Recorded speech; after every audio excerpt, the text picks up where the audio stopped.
नमस्कार विद्यार्थी मित्रांनो, शिक्षक अभियोग्यता परीक्षा टेट त्यामधील आपण प्रश्नपत्रिका बघत आहोत। प्रश्नपत्रिका क्रमांक 2 जी 2017 ला झालेली आहे। त्यामधील आजचा जो विषय निवडलेला आहे तो आहे बुद्धिमत्ता।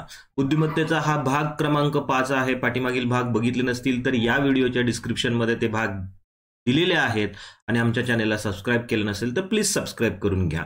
तुमचा वेळ न वाया घालवता आपण आजच्या घटकाकडे वळत आहोत। चला, पहिला प्रश्न काय आहे बघूया। प्रत्येक प्रश्नाला प्रमुख विधानासोबत 4 विधाने दिली आहेत, ज्यांच्या खाली ए बी सी डी असे 4 विधान आहेत। क्रमवार विधानांची जोडी निवडा ज्यामध्ये प्रथम विधान दुसऱ्या विधानाला सुचवतं। हे सगळ्यात महत्त्वाचं। अशा पद्धतीचे एकाच प्रश्नपत्रिकेत 5 ते 6 प्रश्न आलेले आहेत, हे लक्षात असू द्या। म्हणजे हा प्रकार जर तुम्हाला कळाला तर 5 ते 6 मार्क तुमचे घट्ट झाले। म्हणजे ते जास्तीत जास्त 5 ते 6 पैकी तुम्हाला 4-5 मार्क तर सहज पडू शकतात। म्हणजे स्कोरिंग वाढवण्याचा हा प्रश्न आहे। त्यामुळे हा प्रकार समजून घ्यायचा आहे। काय प्रकार असतो तर एक प्रमुख विधान दिलेलं असतं, या पद्धतीचं वरचं हे विधान आहे आणि त्याखाली ए बी सी डी अशी विधानं दिलेली असतात। तुम्हाला ए बी सी डी मधली कोणतीही 2 विधानं निवडायची ज्याच्यामध्ये प्रथम विधान दुसऱ्याला विधानाला सुचवतं आणि हे दोन्ही विधानं काय असतात, तार्किकदृष्ट्या प्रमुख विधानासोबत असतात। तार्किकदृष्ट्या प्रमुख विधानासोबत असतात। म्हणजे हे जे दिलेलं विधान आहे ती सत्य करणारी खालीलपैकी 2 विधानं घ्यायची आहेत।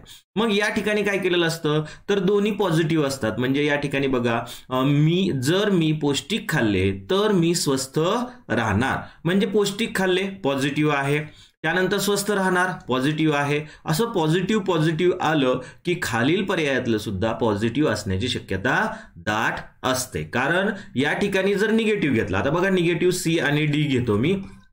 ओके, सी पहिलं विधान घेऊया। मी पौष्टिक खाल्ले नाही तर मी निरोगी राहू शकणार नाही। हे पहिलं विधान दुसऱ्या विधानाला सुचवत आहे, हे एकदम बरोबर आहे। मी पौष्टिक खाल्लं नाही हे पहिलं विधान आहे। सी विधान काय आहे, मी पौष्टिक खाल्लं नाही तर मी निरोगी राहू शकणार नाही, एकदम बरोबर। सी विधान डी विधानाला सुचवतंय। परंतु हे विधान प्रमुख विधानासोबत जातंय का? प्रमुख विधान काय म्हणतंय, जर मी पौष्टिक खाल्ले, म्हणजे त्यानं पौष्टिक खाल्लेलं आहे आणि तुम्ही काय म्हणताय, पौष्टिक खाल्लं नाही म्हणताय। म्हणजे हे विरोधाभास होत आहे। त्यामुळे अशा पद्धतीने जर पॉझिटिव्ह आलं तर पर्याय पॉझिटिव्हच असणार आहे, निगेटिव्ह असण्याची शक्यता खूप कमी आहे। मग असा न विचार करता हा प्रश्न पर्यायातून सोडवायचा, असा अंदाज लावत बसायचा नाही। मी जो सीडीचा अंदाज लावलेला आहे तो सरळ पर्याय घ्यायचा आणि टॅली करायचा। आता पहिला पर्याय काय आहे, ए आणि बी।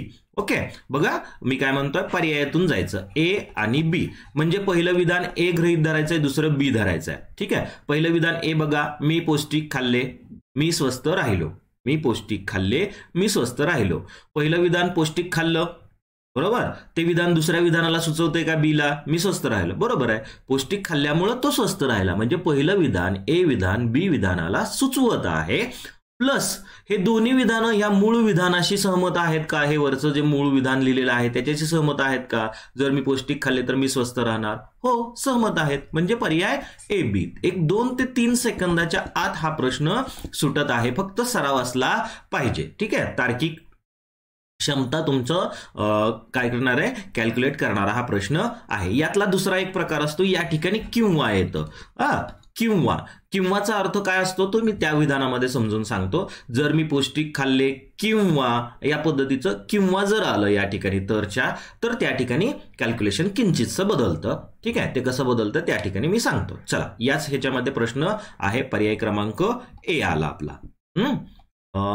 ठीक आहे, दुसरा बघा, दिलेल्या पर्यायातून वेगळे बाहेर काढा। पहिला पर्याय 27 आहे, 27 या ठिकाणी मी लिहून घेतो।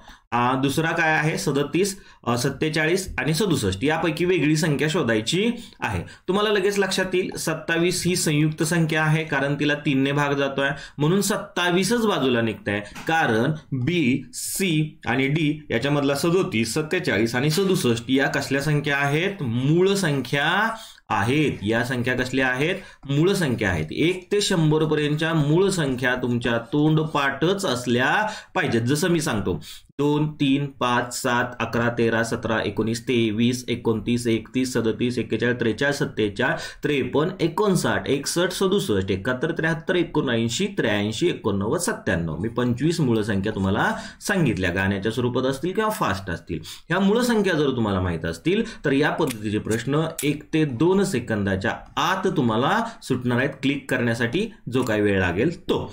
समजलं का? 37 मूळ संख्या, 47 मूळ संख्या, 67 मूळ संख्या, 31, 37, 41, 43, 47, 61, 67 या 10-10च्या पट्ट्यातल्या संख्या मी तुम्हाला मूळ संख्या सांगितल्या. ठीक आहे. यामध्ये मूळ संख्याबद्दल खूप प्रश्न असतात बुद्धिमत्तेमध्ये, त्यामुळं 1 ते 100 पर्यंतच्या ज्या काही 25 मूळ संख्या आहेत त्या तुमच्या तोंडपाठ असणं गरजेचं आहे. 2, 3, 5, 7, 11, 13, 17, 19, 23, 29, 31, 37, 41, 43, 47, 53, 59, 61, 67, 71, 73, 79, 83, 89, 97 झालं. किती सेकंद लागले? 15 ते 20 सेकंदाच्या आत मी त्या संख्या सांगितल्या. चला पुढचा प्रश्न काय आहे माहिती आहे का? हा एक कागद आहे अशा पद्धतीचा, त्या कागदाला अशी घडी घातलेली आहे, इकडून अशी घडी घातलेली आहे, हा अर्धा भाग इकडे टाकलेला आहे आणि त्यानंतर या ठिकाणी एक छिद्र पाडलेलं आहे. मग ही घडी उघडली. आता तुम्हाला लक्षात येईल अशा पद्धतीचा त्रिकोणी कागद आहे. ओके, त्याच्यामध्ये घडी केलेली आहे. घडी काय केलेली आहे? अशा पद्धतीनं हा भाग इकडे टाकलेला आहे आणि या ठिकाणी छिद्र टाकलेलं आहे. मग ज्यावेळेस हा भाग इकडल्या बाजूला उघडणार आहात त्यावेळेस हे छिद्र जे इथं पडणार आहे ते 2 कागदाची घडी असणार आहे. म्हणजे घडीचं कागद किती असणार आहे? 2 असणार आहेत. म्हणजे वरचा एक असणार, खालचा एक असणार, दोन्हीला पण होल पडणार आहे. मग हा कागद ज्यावेळेस मी उघडणार आहे त्यावेळेस इथलं होल इथं येणार आहे आणि इथलं जे मूळ कागदाला म्हणजे जे घडीच्या खालचा कागद असणार आहे, 2 पदरी घडी जी असणार आहे ते खालच्या कागदाचा होल इथं राहणार आहे. म्हणजे या ठिकाणी पर्याय काय असला पाहिजे? खाली 2 होलं असली पाहिजेत, 2 छिद्र असली पाहिजेत. मग तो पर्याय ए येणार नाही, कारण इथलं छिद्र इकडं वर जाणार नाही, कारण उघडल्यानंतर ए या बाजूला येणार आहे. पर्याय क्रमांक बी. हाही प्रश्न किती वेळ लागला? खूप कमी वेळामध्ये हा प्रश्न सुटला. तुम्ही सोप्या गोष्टीकडे काय करता? दुर्लक्ष करता. पर्याय बी आहे. या ठिकाणी पर्याय बी बरोबर येतो. तुम्ही नीट निरीक्षण केलं तर सी येऊ शकत नाही, इथलं होल वर जाऊ शकत नाही, त्यानंतर डी पण येऊ शकत नाही, इथलं होल इकडं कसं जाईल? घडी उघडल्यानंतर ते खालीच राहणार आहे. एवढा सिंपल लॉजिकचा प्रश्न आहे. चला पुढचा प्रश्न बघा.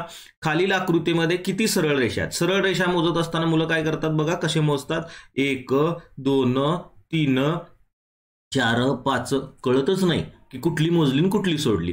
तर एकदम सिंपल लॉजिक करायचं. 3 प्रकार आहेत ह्याच्यामध्ये. 1 आडवी रेषा, 2 उभी रेषा आणि 3 तिरकी रेषा. ओके, तिरपी रेषा म्हटलं तरी चालेल. एवढ्या रेषा मोजायच्या आहेत. आता मी आडव्या मोजून घेतो.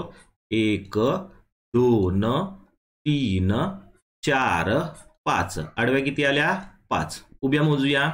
1, 2, 3. उभ्या 3. आता तिरप्या मोजूया.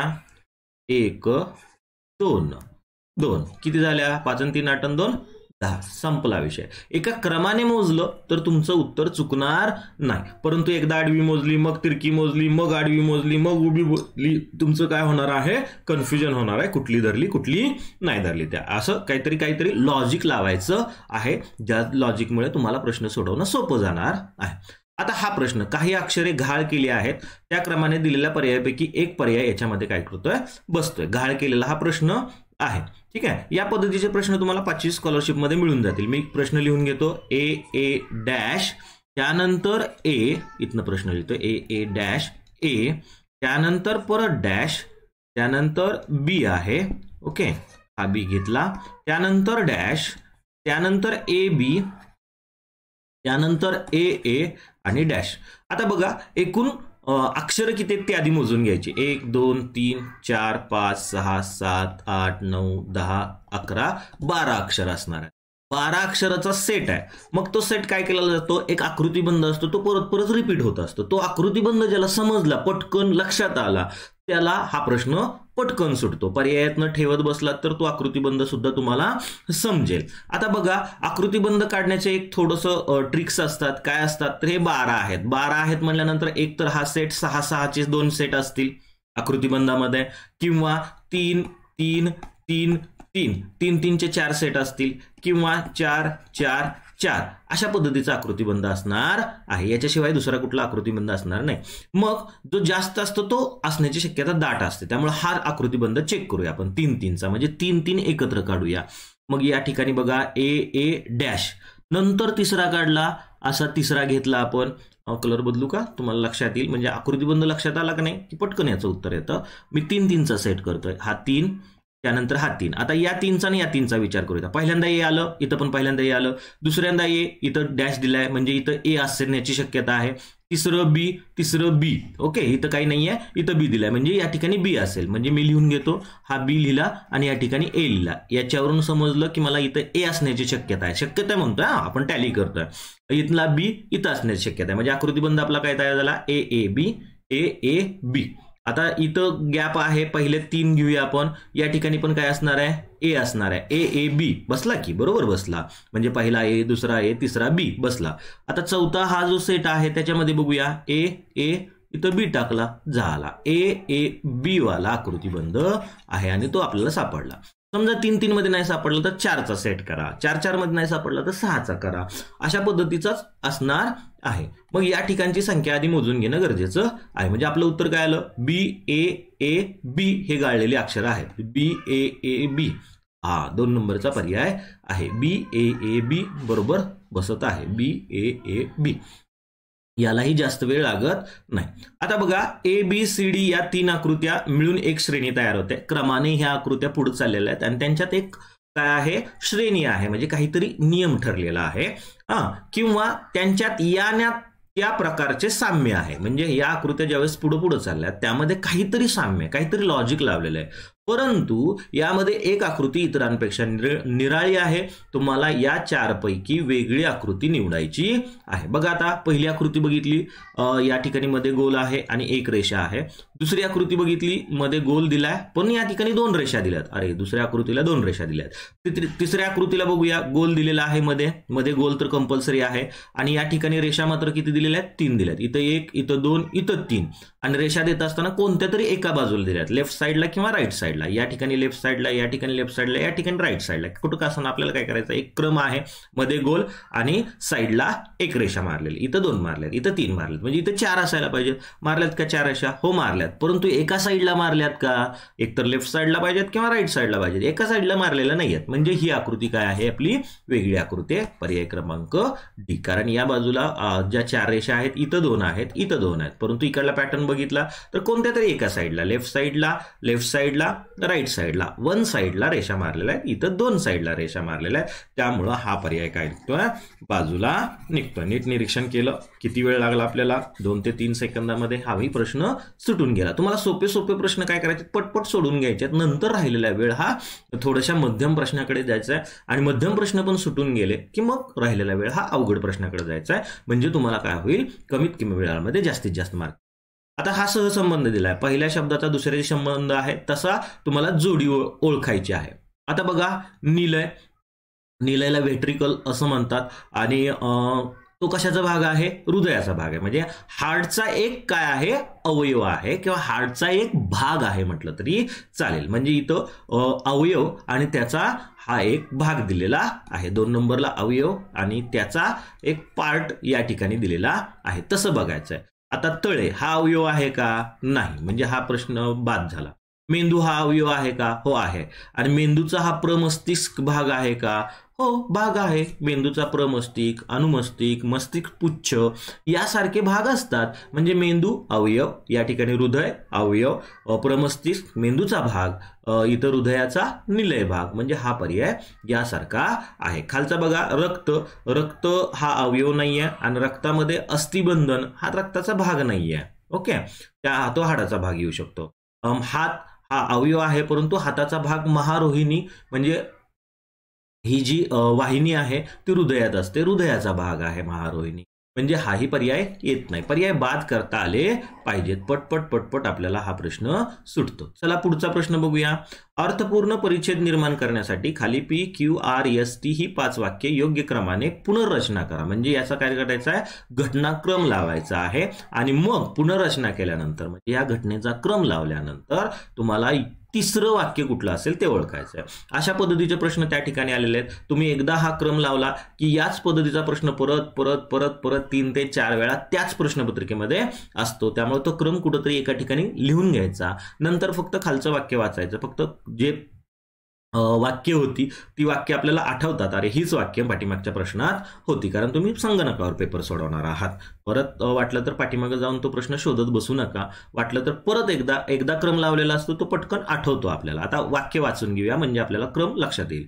उंदराच्या परिश्रमाने तो मुक्त झाला होता, तो जाळ्यात अडकला होता, सिंहाला आपल्या क्षमतेचा गर्व होता, तो जाळ्यातून सुटू शकला नाही, त्याने मांजराच्या कमजोरीला उंदराच्या कमजोरीला तुच्छ लेखले. आता ही गोष्ट सिंहाची आणि उंदराची आपल्याला माहितीच आहे.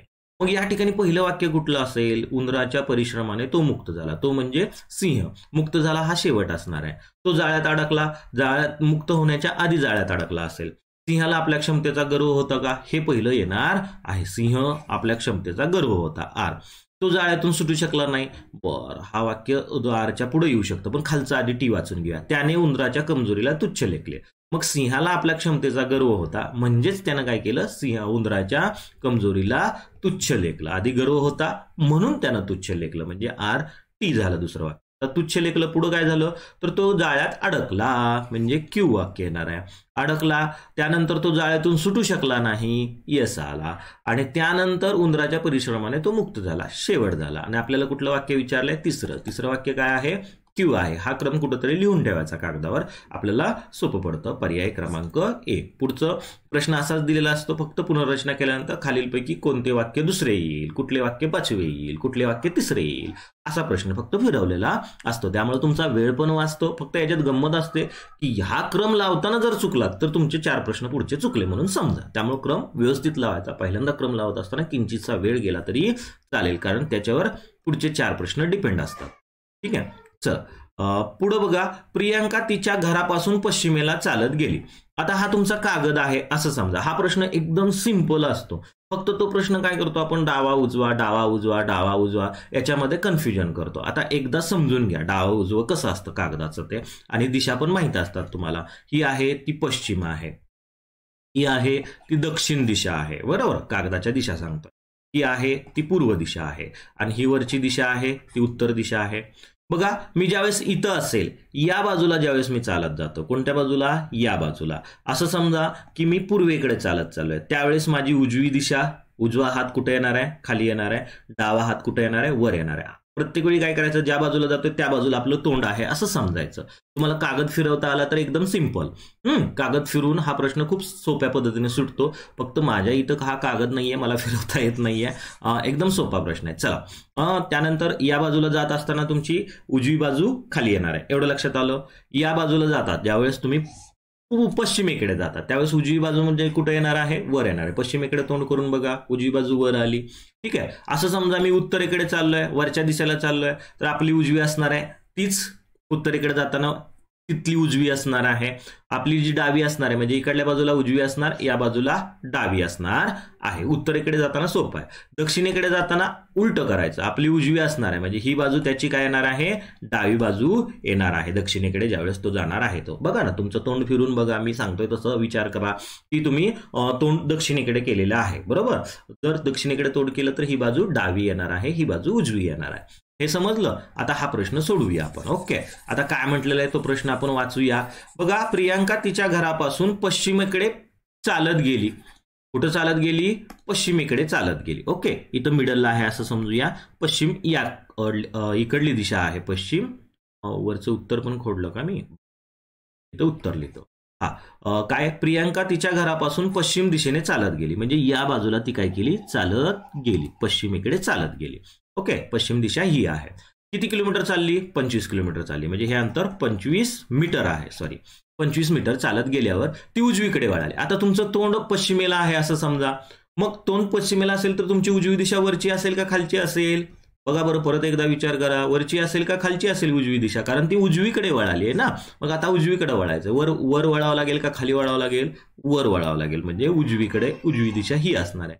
उजवीकडे वळली व 10 मीटर चालत गेली. किती मीटर चालत गेली? 10 मीटर. उजव्या बाजूला 10 मीटर गेली. आता तोंड उत्तरेला आहे तिचं. आता काय म्हटलंय? 10 मीटर चालत गेली, पुन्हा एकदा ती उजवीकडे वळाली. आता उत्तरेकडे तोंड आहे, उजवी दिशा आपली उजवी असणार आहे, ती तिची उजवी असणार आहे, म्हणजे या बाजूला ती वळालेली आहे. आणि किती मीटर चालली ती? 15 मीटर चालली. किती मीटर चालली? 15 मीटर चालली. ओके, हे 15 मीटर धरूया आपण. हा, हे 25 आहे ना, थोडंसं वाढवतो.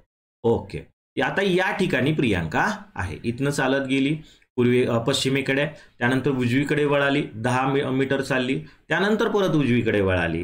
किती मीटर चालली? 15 मीटर चालली. आता या ठिकाणी ती आहे.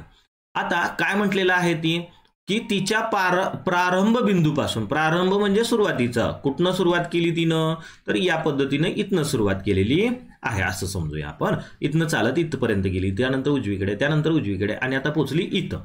हा, ओके. आता काय म्हटलंय, कोणत्या दिशेला आहे, म्हणजे यापासून ही जी मूळ स्थिती आहे किंवा मूळ बिंदू आहे, प्रारंभ बिंदू, त्यातून तिचं दिशा विचारलेली आहे. आता दिशा विचारल्यानंतर या बाजूच्या उत्तरेला, म्हणजे इथं असली तर उत्तरेला म्हणता आलं असतं आपल्याला, परंतु ती आहे कुठं? या कोपऱ्यात आहे, म्हणजे उत्तर आणि ही पश्चिम या बाजूत आहे, म्हणजे हा कोपरा तिचा आला. या दिशेनुसार विचार केला, या मूळ स्थितीनुसार विचार केला तर या कोपऱ्यात ती दिशा आहे. आपण दिशा बघूया अशा पद्धतीनं. उत्तरेला असतं तर वरच्या बाजूला आलं असतं, उत्तरेला असतं तर या ठिकाणी तिनं येणं गरजेचं होतं कमीत कमी, परंतु इथं आहे, म्हणजे उत्तर आणि पश्चिमच्या मध्ये कुठली दिशा असते? बघा, या ठिकाणी वा असतं, वा. इथली दिशा ई असते, इथं आ असतं, आग्नेय, आणि इथं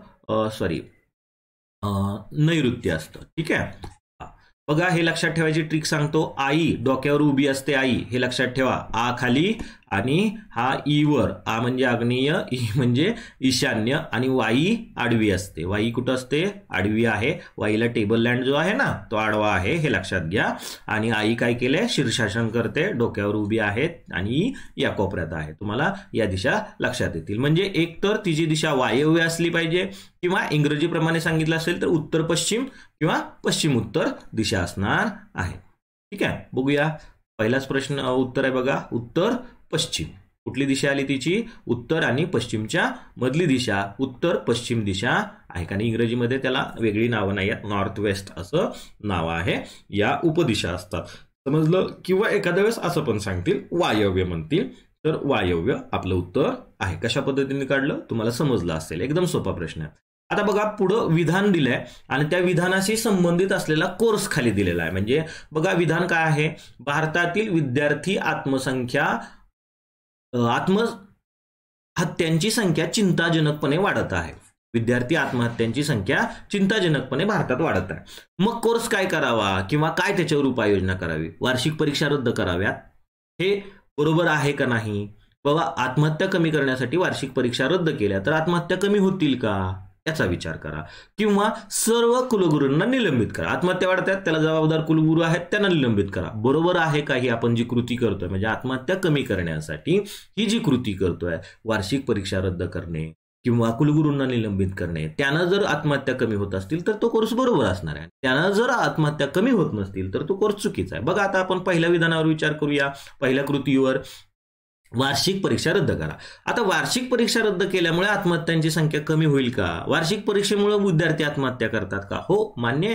वार्षिक परीक्षेचं टेन्शन येतं त्यांना, परंतु त्यांचं टेन्शन हे वार्षिक परीक्षेपेक्षा वर्षभर मला काही समजलं नाही, वर्षभर मी काही अभ्यास केला नाही, मग या अभ्यासाचा पुढं मला उपयोग काहीच होणार नाही, कारण मी अभ्यासच केला नाही, म्हणजे मला काही येत नाही. आज जरी परीक्षा मी कसंही पास झालो तरीही उद्या मला जॉब लागेल का, उद्या माझं करिअर घडेल का, या टेन्शननं ते विद्यार्थी आत्महत्या करतात.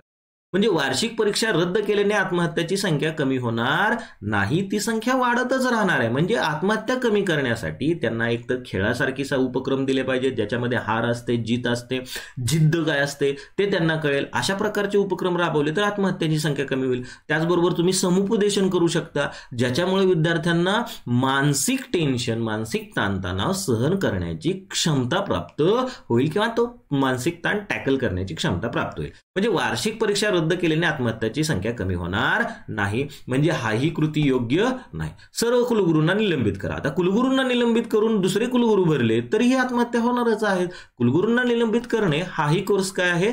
चुकीचा आहे. मग पर्याय बघूया, कुठलं पर्याय आहे? फक्त एक अनुसरून आहे, म्हणजे कृती पहिली अनुसरण आहे. वार्षिक परीक्षा रद्द करणे आत्महत्या कमी करण्याचा योग्य पर्याय असं म्हणणं आहे त्यांचं, तोही चुकीचा आहे. दुसराही अनुकरण करते, हेही चुकीचं आहे.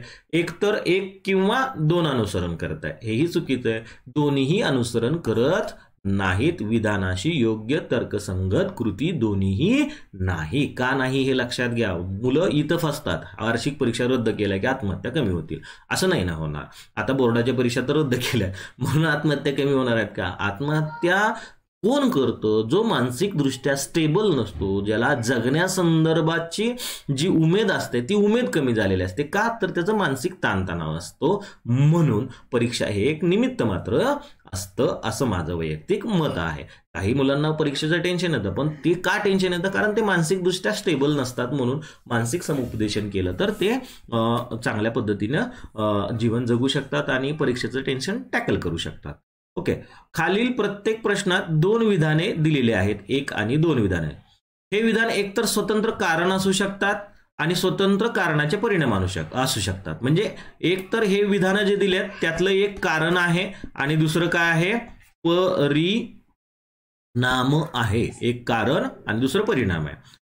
असू शकतात म्हटलंय. यापैकी एक विधान इतर विधानाचा परिणाम असू शकतो. म्हणजे हे कारणामुळं हा परिणाम होऊ शकतो. दोन्ही विधानं वाचा आणि त्याचा काय संबंध आहे, कारण कुठलं आहे, परिणाम कोणता आहे हे ओळखायचं आहे. आता विधान बघूया. परिसरात मलेरियाच्या घटना वाढत आहेत. मलेरिया काय होतोय? वाढतोय. मलेरियाच्या घटना वाढतात. परिसरात अस्वच्छ पाण्याची समस्या वाढत आहे. दुसरं काय विधान आहे? अस्वच्छ पाण्याची समस्या वाढत आहे. मग या ठिकाणी पहिलं जे आहे घटना घडलेली आहे तो काय आहे? परिणाम आहे. कशाचा परिणाम आहे? तर परिसरात अस्वच्छ पाण्याची समस्या वाढते. अस्वच्छ पाणी आलं त्यामुळं काय झालं तर ते पाणी जे डबक्यात साचत असेल त्यामुळं तिथं मच्छर होत असतील आणि मच्छर झाल्यामुळं मलेरिया वाढत असणार आहे. म्हणजे अस्वच्छ पाण्याची समस्या वाढते आणि अस्वच्छ पाणी आहे म्हणजे ते कुठेतरी साठत असणार आहे, घाण असणार आहे आणि त्यामुळं मलेरिया वाढत असणार आहे. डासांचं प्रमाण वाढून. म्हणजे हे विधान काय आहे? 2 विधान हे कारण आहे आणि त्याचं पहिलं विधान हे काय आहे? परिणाम आहे. हे काय आहे? कारण आहे आणि हे परिणाम आहे. का परिणाम आहे ते लक्षात आलं? अस्वच्छ पाण्यामुळं मलेरिया वाढतं. मग या ठिकाणी बघा, एक विधान कारण आहे आणि 2 विधान त्याचा परिणाम आहे. 2 विधान त्याचा परिणाम आहे का? मलेरिया वाढल्यामुळं अस्वच्छ पाणी वाढलं असं त्यांचं म्हणणं आहे. चुकीचं आहे. 2 हे कारण आहे आणि 1 हा त्याचा परिणाम आहे. 2 हे कारण आहे आणि 1 हा त्याचा परिणाम आहे. हे एकदम बरोबर आहे. पर्याय क्रमांक बी. चला पुढचं बघूया. काय दिलेलं आहे तर 3 काय दिलं तर राशी दिल्यात म्हटलं तरी चालेल. एक आहे प्रामाणिक, दुसरं आहे बुद्धिमान, तिसरं आहे गरीब. ओके, नीट समजून घ्या. प्रामाणिक, बुद्धिमान, गरीब याला माणसांशी आपण काय करूया? माणूस. ठीक आहे, माणसाशी आपण चर्चा करूया किंवा माणसाशी संबंध लावून हा प्रश्न सोडवूया. मग त्याचं नातं दर्शवणारं प्रामाणिक, बुद्धिमान आणि गरीब याचं नातं दर्शवणारी आपल्याला वेन आकृती बघायची आहे. आता बघा 3 राशी आहेत म्हणजे 4 राशी असणारा पर्याय बाद असेल. या ठिकाणी इथं 4 राशी दिल्यात. 1 2 3 4 हा पर्याय बाद झाला. एक पर्याय तर निघून गेला. आता या ठिकाणी 3 आहेत, या ठिकाणी 3 आहेत, या ठिकाणी 3 आहेत. आता याचा विचार करूया. प्रामाणिक माणूस बुद्धिमान असू शकतो ना. प्रामाणिक माणूस बुद्धिमान असू शकतो. बुद्धिमान माणूस गरीब असू शकतो. गरीब माणूस प्रामाणिक असू शकतो. म्हणजे तिन्ही एकमेकांमध्ये रिलेशनशिपमध्ये असणार आहेत, त्यांचं नातं असणार आहे. आता हा पर्याय बघितला तर यामध्ये काय दिलेलं आहे? एक गोल दिलाय मध्ये, त्यानंतर अजून एक मोठा गोल दिलेला आहे आणि अजून काय केलेला आहे? असा एक गोल दिलेला आहे. मग हा कुठला पण एक मधला गोल समजला आपण. हा समजला प्रामाणिक. ओके, हा समजला बुद्धिमान, आणि हा राहिलेला समजला गरीब. आता याचा अर्थ काय होतो? सर्व जे काही प्रामाणिक आहेत, हे जे सर्व प्रामाणिक आहेत ते सर्व बुद्धिमान आहेत असं होऊ शकतं का? सर्व प्रामाणिक माणसं बुद्धिमान असतील असं नाही ना होऊ शकत. त्यामुळे हा पर्याय बाद आहे. सर्वच्या सर्व प्रामाणिक माणसं बुद्धिमान कशी असू शकतील? याचा अर्थ सर्व प्रामाणिक बुद्धिमान आहेत असं नाही होणार. बुद्धिमान जरी मध्ये घेतला आणि प्रामाणिक बाहेर घेतलं, सर्व बुद्धिमान प्रामाणिक आहेत असा त्याचा अर्थ होतो. नाही होऊ शकत. आता ही आकृती, वेन आकृती बघूया. या पद्धतीनं आणि या पद्धतीनं. या ठिकाणी म्हणूया बुद्धिमान, या ठिकाणी म्हणूया प्रामाणिक, या ठिकाणी म्हणूया गरीब. आता याचा अर्थ काय? काही बुद्धिमान प्रामाणिक आहेत, बरोबर असू शकतात. काही बुद्धिमान प्रामाणिक आहेत, बरोबर आहे. काही प्रामाणिक गरीब आहेत, बरोबर आहे, होऊ शकतं ना. काही प्रामाणिक गरीब असणार आहेत, परंतु कुठलाही गरीब बुद्धिमान नाही असा याचा अर्थ होतो. कारण गरीबाचा या बुद्धिमानाशी काही संबंध येतोय का? येत नाही. दिलेल्या या आकृतीनुसार येत नाही. म्हणजे कुठलाही गरीब बुद्धिमान नाही किंवा कुठलाही बुद्धिमान गरीब नाही असं होऊ शकतं का माणसाचे विचार केला तर? होऊ शकणार नाही. म्हणजे हाही पर्याय बाद. म्हणजे कुठला पर्याय योग्य आहे? ए पर्याय योग्य आहे. इथं समजा आपण हा प्रामाणिक म्हटलं, हा गरीब म्हटलं आणि हा बुद्धिमान म्हटलं तर बुद्धिमान प्रामाणिक आहेत, काही बुद्धिमान प्रामाणिक आहेत, काही बुद्धिमान गरीब आहेत. बरोबर. काही गरीब प्रामाणिक आहेत, काही गरीब बुद्धिमान आहेत. या ठिकाणी दिलेलं आहे बघा या पद्धतीनं. बरोबर आहे. काही प्रामाणिक गरीब आहेत, काही प्रामाणिक बुद्धिमान आहेत, हेही बरोबर आहे. त्यामुळे ए पर्याय एकदम बरोबर आहे. खूप कमी वेळात सुटतो हाही, काही जास्त वेळ लागत नाही, फक्त लॉजिक तुम्हाला विचार करता आला पाहिजे. एक विधान आहे ज्याचे 1 आणि 2 असे निष्कर्ष त्याखाली अंकित केलेले आहेत. या आधारे सर्वात योग्य पर्याय निवडा. बघा आता विधान काय ते नीट वाचतो. जगजीत असे समजतो की अणुऊर्जा केंद्रे पर्यावरणासाठी धोकेदायक आहेत. अणुऊर्जा केंद्रामुळं हवेचं प्रदूषण होतं, त्यामुळे पर्यावरणाला धोका निर्माण होतो असं जगजीतचं म्हणणं आहे. मग काय झालं तर जगजीत त्याच्या जिल्ह्यात अणुऊर्जा केंद्र स्थापन करण्याच्या सरकारच्या निर्णयाचा निषेध करतो. त्यामुळे सरकारने जे ठरवलंय की जगजीतच्या जिल्ह्यामध्ये अणुऊर्जा केंद्र नवीन निर्माण करायचं तर त्याला जगजीतचा विरोध आहे. हे विधान आहे, हे विधान सत्य आहे असं समजायचं. आता त्याचे जे 2 निष्कर्ष आहेत की त्याच्यावरून निष्कर्ष काढले गेलेत, कुणीतरी XYZ ने निष्कर्ष काढला. काय केला निष्कर्ष? पहिला, भारताच्या विकासाच्या कार्यात अडथळा आणत असल्याने जगजीत देशद्रोही आहे. बरोबर आहे का निष्कर्ष? जगजीतचा देशद्रोहाशी काही संबंध आहे का? काही संबंध नाही. तो पर्यावरणासाठी लढतोय, पर्यावरणासाठी लढणं हा देशद्रोह होऊ शकत नाही. त्यामुळे हा जो पहिला निष्कर्ष आहे तो बाद आहे. विकासाच्या कार्यात अडथळा आणत असल्याने जगजीत देशद्रोही आहे असं आपण म्हणू शकतो का? नाही. जगजीतचा देशाचा द्रोह नाहीये, देशाविरुद्ध त्याची काहीही कारवाई नाहीये. त्याचं काय म्हणणं आहे की अणुऊर्जा केंद्र पर्यावरणासाठी धोकेदायक आहेत, त्यामुळे आमच्या जिल्ह्यामध्ये अणुऊर्जा केंद्र स्थापन करू नये, आमच्या पर्यावरणाला धोक्यात घालू नये असं त्याचं म्हणणं आहे. हे म्हणणं देशद्रोहाशी आहे का? अजिबात नाही. त्यामुळे पहिला निष्कर्ष बाद आहे. भारतीय सरकारला विरोध करत असल्याने जगजीत देशद्रोही आहे. असं होतं का? लोकशाहीमध्ये विरोध करणे हे लोकांचा एक अधिकार आहे आणि आपल्या भारतामध्ये सरकारला विरोध करणं हा देशद्रोह नाही, हे लक्षात असू द्या. म्हणजे दोन्ही निष्कर्ष दिलेल्या विधानाशी सुसंगत नाहीत. आता बघा काय दिलेलं आहे. पर्याय बघूया आपण.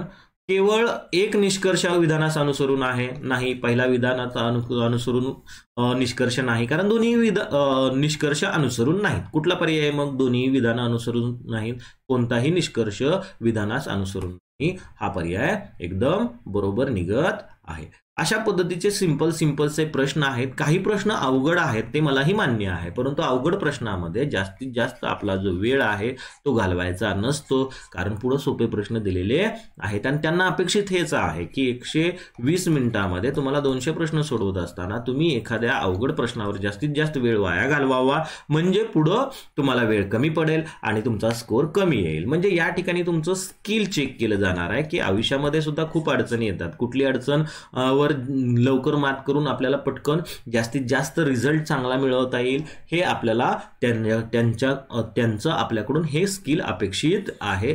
त्यामुळं मी परत सांगतो, टीईटी मध्ये तुमचं नॉलेज चेक केलं गेलं. इतर नॉलेज न चेक करता नॉलेजचं उपयोजन कशा पद्धतीने करतायत, व्यवहारामध्ये ज्यावेळेस शाळेत जाणार आहात त्यावेळेस जे येणाऱ्या अडचणी आहेत त्या अडचणी तुमच्या स्किलद्वारे कसं पटपट कमी वेळामध्ये सोडवू शकाल आणि चांगला रिझल्ट आणू शकाल, हे त्यांच्याकडून अपेक्षित आहे. शिक्षक अभियोग्यता, शिक्षक होण्यास खरंच तुम्ही पात्र आहात का, म्हणजे जे नॉलेज घेतलंय ते व्यवहारात वापरता येतं का, एवढा किंचितचं लॉजिक त्यांचं आहे. त्या लॉजिकवर खडं उतरण्यासाठी तुम्हाला सोप्या प्रश्नांकडे जास्तीत जास्त लक्ष केंद्रित करावं लागेल. सोपे प्रश्न पटपट सोडवावे लागतील.